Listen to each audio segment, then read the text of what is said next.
Hello, you wonderful people, and welcome to another episode of Not Too Comic Book. This being a show where I talk about TV shows that are adaptations of comic books. For today's episode, I'm going to talk about Superman and Lois Season 3, Episode 5. A lot of really interesting things went down in this episode, so let's break it down.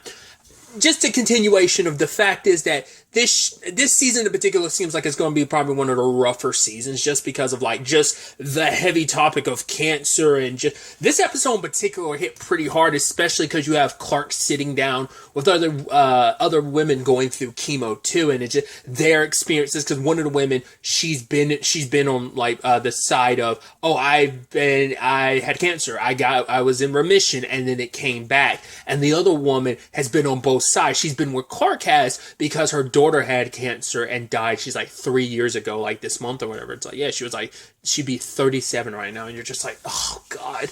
It's just because especially for Clark, he's sitting there and he's being as attentive as possible, because these women have been through it. They tell him what to kind of expect, but even at one point one of the women passed out. He's hey, is she okay? And it's yeah, don't worry about it, that's just the chemo.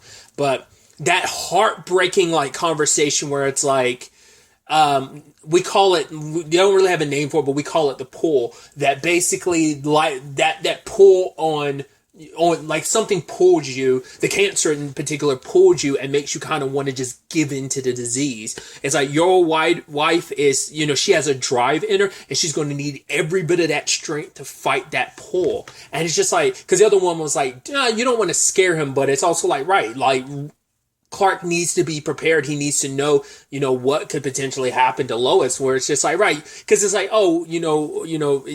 this Lois is the first time. It's no, it's her second time. And it's I just want my wife to get better. And they're kind of laughing. It's that's what every doting kind of husband says, that type of stuff.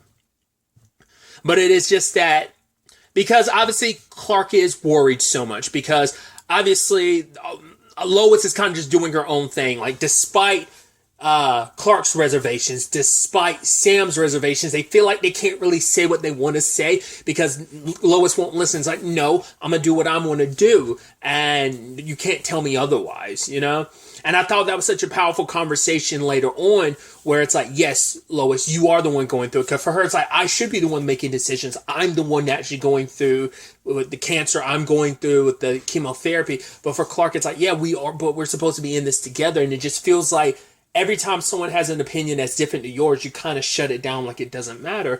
And she recognizes that later on. It's just, Lois can be very stubborn in that regard, because she is who she is. She's always been the type that never gives up, and she's always been able to kind of fight to get her way. And so that's just, and that's not a bad aspect of her. I mean, kind of, it's just one of those situations where it kind of makes someone kind of a hard patient to deal with, but it's just kind of that's the reality of someone like Lois being a patient. I mean, anyone in particular, but someone especially who's very stubborn and steadfast in their own way. Because she doesn't want to lose any of who she is. She doesn't want to miss any opportunities, especially because there's a dance happening and she wants to be there despite everyone's reservations, but she physically can't, because she wants to go, but she's physically not able to after the chemo, because she was trying to say the chemo, I got a little dizzy, the chemo, but that was with a day after treatment, so I'll be fine going to dance, because they wanted her after chemo to come home and rest, but she didn't want to do that, because once again, the point was she doesn't want things to kind of change too much. Because she's pushing even more to go to the dance, because I don't want my treatment to be the reason why I'm missing out on time with my children and time with my family and the people I love,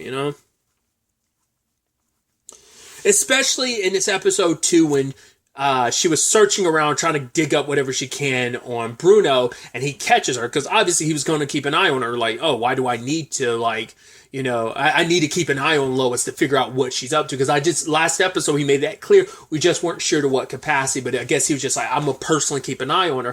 Found her scrounging around some files, says let me show you, this is my cutting edge technology, this research on stuff like this, because it turns out, and he opens up about his circumstances, he's this side of Metropolis he lives in, that's his neighborhood, his community. Obviously, it's called the Suicide Slums, but it has another name. But more often than not, it gets just labeled as South Metropolis. And for him, it's his mom ended up getting sick and dying because she had, I think, cancer, but it was because there was something something that was in the area making her sick. But he's like, yeah, no one was going to care about her because she was a maid. Like, oh, she's one maid. Who's going to really fight? You know, like the city or the company was never really going to, big companies won't really acknowledge that type of stuff because that's going to cut to the bottom line stuff and everything.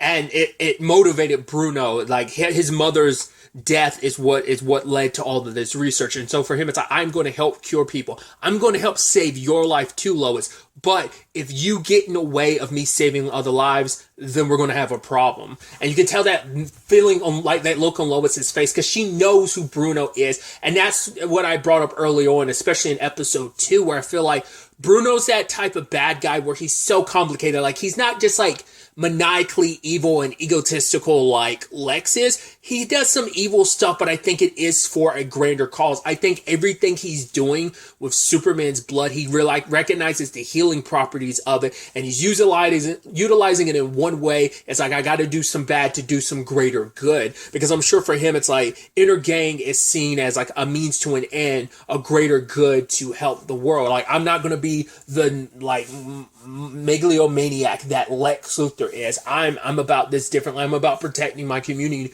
when no one else would. My theory was like, oh, is he making superheroes to protect his community? Because it's like, oh, we can't really like rely on Superman because Superman doesn't come to our side of town, like, and no one else is going to look after us except for us. So I'm going to be that overseer. I'm going to be its hero. I'm going to be the one that looks out for this place. So I think it's maybe a culmination of that, plus legitimately trying to save people's lives. So, but I think it is just, I got to do, the ends justify the means. All that I have to do, Inner Gang is the muscle I need to get what I need in the long run. So, and speaking of the whole, him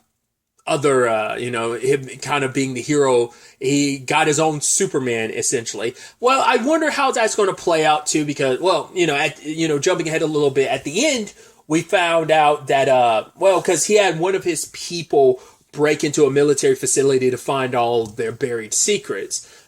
Clark ended up suiting up and going toe-to-toe with the guy, but the guy can phase through stuff, so it makes him a pretty hard opponent to beat.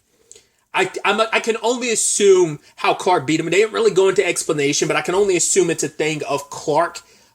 Because Clark is super fast, and that does benefit him. So maybe it seems like Clark probably timed his hits because the guy's ability flickers. It's not like a consistent I'm always, or maybe if you catch him off guard, you can time it so, because he does land a blow in the guy's chest and then ends up knocking him back into doing a super clap, and it flings him back into the wall. Because I think Clark ended up timing between the flicks of his phasing ability and ended up he ended up getting phased into a wall.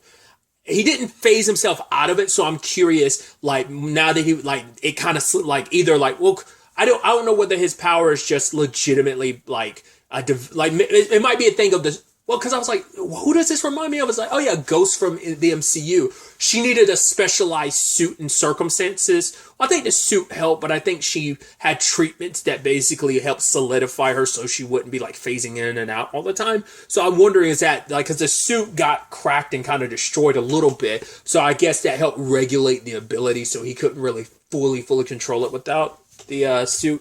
So, but they got the information they needed, and it turns out they got Bizarro's body, which I'm like, hey! I was so bummed last season when it's Bizarro's dead after a couple episodes. I was like, oh, that's kind of a bummer, but hey, bringing him back.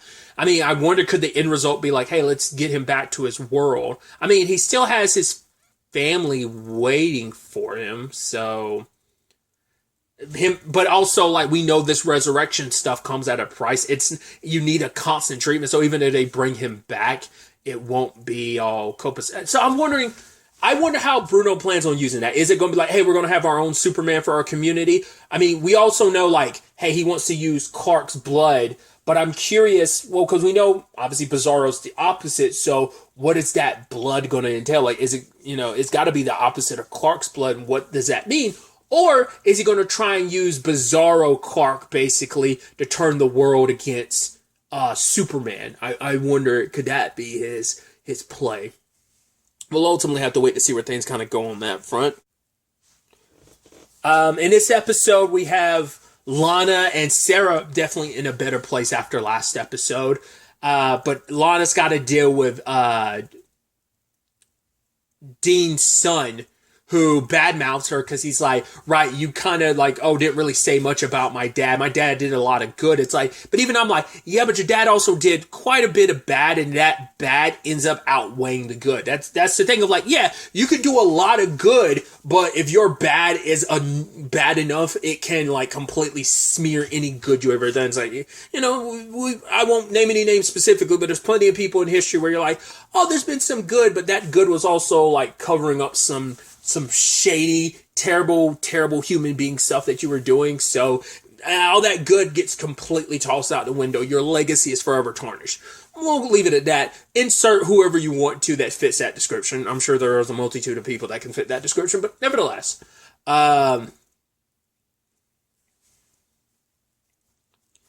So it's kind of one of those things, and Lana has like the dirt that she could bury Dean's legacy, but it's not until later on when she sees Sarah talking to Dean's son, and obviously she's drinking a little, and Lana was about to go off on her, but it's like, no, it's like George Jr. seemed like he was like down, so I wanted to help him, make sure he was okay. And it's the thing, he said all the stuff that he said, you know, but it wasn't like he meant it. It's just he's lashing out because he's hurting. He misses his dad, and that makes Lana later on say like, I'm not going to use the dirt I could to destroy Dean's legacy, because it would. Did I say George Jr.? Is it Dean Jr.? Wasn't Dean, Mayor Dean's name actually like, wasn't it George Dean or whatever the case may be? Mayor Dean's, tarnishing his name won't do any good. It'll just cause more hurt than anything. So Lana wants Smallville to be able to heal, because she had heard from Chrissy that, oh yeah, like everyone in town is kind of bad mouthing you a little bit, because it's like, yeah, George did some good for the town. And so, because even she can recognize that. But, I mean, he's also probably the reason. I mean, we still don't fully know what his connection to Inner Gang and Bruno Mannheim was. But we just know, like, hey, there was some money that Lana was never supposed to touch, and that's when Onomatopoeia got involved. So, we still don't have an answer to what that money actually was for and what the connection to Inner Gang was. I don't know whether he was laundering money for them, or that money was kind of like a slush fund for something. Who knows?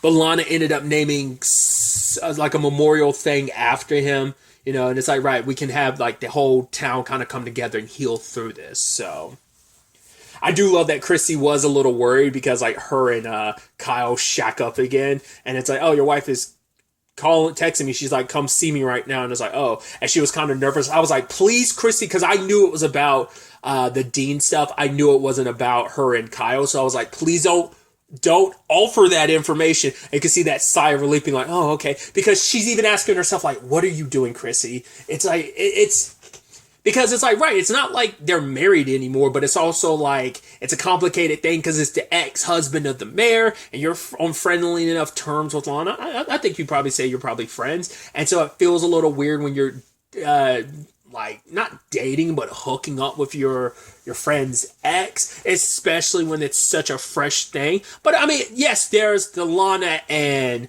John Henry situation, but that's not really progressed. It's implied, like there's inklings of it, but it hasn't really fully taken off in that regard. So it's just going to make Chrissy feel weird, because I think she sadly I hope she doesn't feel like, because it's not even really a home wrecking thing, but once again, they're divorced, they were separated for a while, and they're divorced now, so you being together isn't an issue, but I think for her, it's just kind of like, it's just the optics of it. It's a bad situation. Even Kyle recognizes it. I mean, because for a long time, he wanted to get back with Lana, but now it's like oh yeah, that ship has sailed, and I think he probably feels weird about it, because it's like, right, Lana's not with anybody, so what does that say about me, who was the cheater in our relationship? The fact is, I kind of moved on so quickly, so that's going to be the complicated thing about it. I think Lana's going to have complicated feelings about it, but I think in the end result, I think she'll potentially give her blessings. I mean, we have no idea what that Chrissy and Kyle thing is, whether it'll just be a fling or will it grow into something more. Because this episode obviously dealt with a lot of, like, you know, romantic relationships and stuff, because obviously at the dance, I love also Jordan can't really get in the shower because it's all nothing but like cold bath showers ever since Candace showed up, because he's like, I think she's my actual mortal enemy. But yeah, like Candace and Jonathan are going to the dance, and sadly Candace has found someone to live, but it's with her aunt. But it would mean she'd have to live far away, like a 4-hour drive away. And Jonathan said, like, oh, at the very least, we could see each other on the weekend, which I was like, if I remember correctly, wasn't that exactly what happened with him and Eliza? Wasn't the whole thing of like, oh, we'll make it work or whatever? My family kind of forced me to move, but we'll make it work. And that kind of ended up imploding. So you're kind of worried. Like, Jonathan's already kind of been down that route, but, you know, the situation is different. But because he's also trying to intern with Kyle, like at the firehouse. It's like, oh, like, you know, John trying to find his thing. Because I think for him, it's like, well, everyone's got their thing. Like, Nat's got the tech side of things. She's doing the superhero thing. John Henry's doing the superhero thing.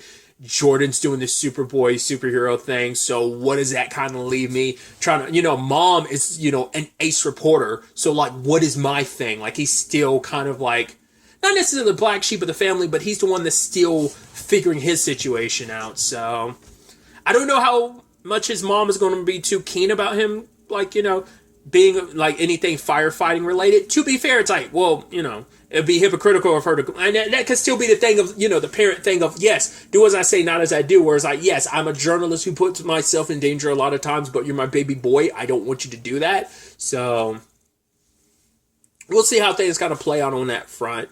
What's the kid's name? Mateo, who shows up. I get Sam's reluctance with it. It's like, oh, this kid just pops up out of nowhere. It's like, well, yeah, because you had Sarah playing the ultimate wingman role, and she's like, oh, you want to get Nat's number? Why don't you just come to, like, you know, Smallville and get it yourself? Which he did. Oh, also, like, oh, I want to go to this dance with you. Oh, but you don't even have a suit. I'll buy a suit, whatever. It's like, is it really worth going all that way out of your way for? It's like, yeah, because I'll be going with you, and that makes it worth it. I'm like, this kid is good. This kid is good, and he is smooth as hell. But then I'm also like I said, I get a little bit of that Sam situation. I'm like, I'm a little suspicious. Maybe it's just like a young budding romance, especially for Natalie, who talks about it later on, because Mateo kind of is in a position, he kind of kisses. I hope I'm getting his name right. I hope it's Mateo. It's like, yeah, they were about to kiss, but she kind of bailed because she's never kissed anyone. She's never had a relationship before, which obviously Sam connects with her because it's like, he's like, oh yeah, my dating life has been non-existent. The last time I was with someone was, you know, when my wife left me 30 years ago. So he's kind of put that on the back burner because he is someone that dived deep into his work. That was his way of dealing with it. So, because obviously it's new, it's something new for Natalie that she's not used to, and she's kind of scared, and he's like, no, it's okay. Like, there's nothing you could do that could scare that kid away. That kid's madly in love with you. But it's like, yeah, it's young love. It's, and, you know, love in general, it's a beautiful thing. And, you know, he's someone that it's not until recently that he's always kind of felt it, but I think even more so now, Sam's starting to feel that kind of loneliness of kind of not having that person in his life, which I even love that later on Jordan puts him on like an older person dating app. You know, it's like, right, time to find your, you know, maybe you'll be lucky and find your next dance partner, which I thought was kind of sweet. I love that, being kind of like the analogy for a relationship. It's like, oh, your dance partner. I was like, I always think that's such a, I mean, it makes sense because it's like, yeah, what you do at your wedding, you dance and stuff like that. It's kind of like the typical thing that, you know, couples do is just generally, you're like, oh, you dance with, I mean, obviously you can dance with anyone, but it's like typically you end up dancing with your S. It was a really beautiful, and well, kind of, because I didn't finish this up earlier, so I'm going to tie it in here, is the whole Lois situation of like, right, your opinion does matter, Clark. I will listen to it even if I completely disagree with it, you know? Once again, just communication and compromise, like that's all the parts of any good relationship. And so I thought it was beautiful. It's like, oh, they didn't get any photos from the dance, but, you know, Clark ends up dancing with Lois, and then, you know, Jordan steps in, and it's just, she's like, oh my God, you washed your hair. He's like, Mom. She's like, okay. And he's like, I love you, Mom. I was like, oh, it's so beautiful. Jonathan's dancing with Candace. It's a really beautiful thing. So I guess no one, I guess like neither, I guess it was already over by the time Lana and Sarah came back in, but they must not have saw, Kyle and Chrissy like cutting a rug. Once again, like circling back to that, they were kind of awkward being around Lana. It's like, oh, we shouldn't be getting so close, and she was kind of thinking she would leave. But it's like, no, come on. And Kyle got on the dance floor, did his thing, and it made everyone else kind of get on the dance floor and do their thing too. So it was really neat. So it's definitely going to be interesting to ultimately see where all of this ends up taking us going forward into the next episode. But really, that's all I want to talk about. Until the next time we meet, be happy, be safe, live life to the fullest, and enjoy it. Good day and good